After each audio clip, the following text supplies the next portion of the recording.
Shared a story of doing a revival in some Midwestern city at one of those great old first churches with, you know, the dome on top and the long steps down that people my age can't handle, and all that event. And it was a series of nights that began with a Sunday morning preaching and then a Sunday night revival and a Monday night and Tuesday.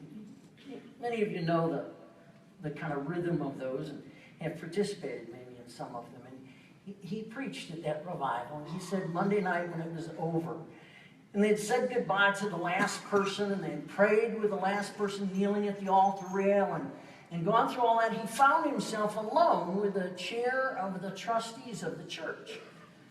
And they were in that situation just sort of talking and kind of unwinding after a praise God sort of an evening where things had ran.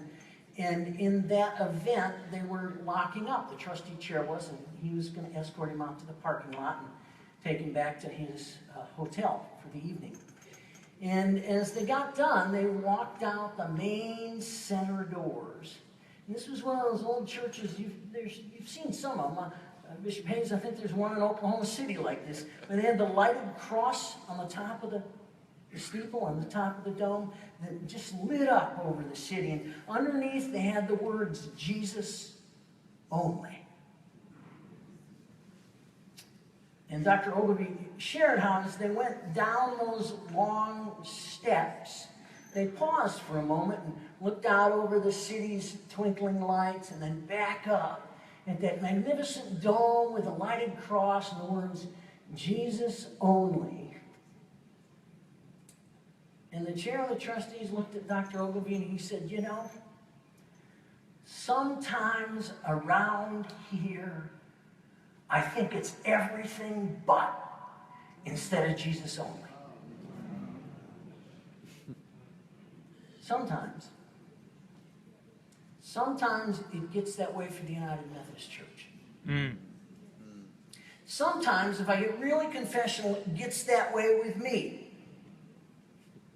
So I came home one night, and my wife asked me what I did that day, and I said I spent most of my day talking with attorneys, that I'd had a first in my life as a bishop. I'd arranged for following a letter of eviction on a pastor. I just thought that was a remarkable kind of experience. I didn't feel real holy at the end of that day. I was trying to figure out how you resign early from the episcopacy. And then I had to remember that maybe it was everything but for me. Yeah. Well, folks, I want to invite you again to step back as we come to a close, to step back into the Word of the Lord and let it speak to us again, because we're in the kind of crisis where it's so tempting to get so wrapped up in the fight that it becomes everything but. Here he is. In Corinth, you guys have done the study on Corinth. You know what kind of city that was, with a pagan temple towering over it, the multi-ethnic trade where you could buy almost anyone or anything. And there in the midst, they say these words from the 22nd verse. Jews ask for a sign and Greeks look for wisdom, but we preach Christ crucified. Which is a scandal to Jews and foolishness to Gentiles. But to those who are called, both Jews and Greeks, Christ is the power of God and God's wisdom. My friends, I've come to the end of this magnificent day simply to invite us to hold to that message.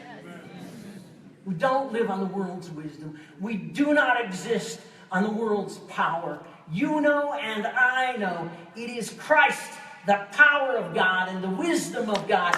What is at stake for us in this struggle we are in is not ultimately the issue of human sexuality. What is at stake for us is who is Lord, who rules, who is Savior. Yes. We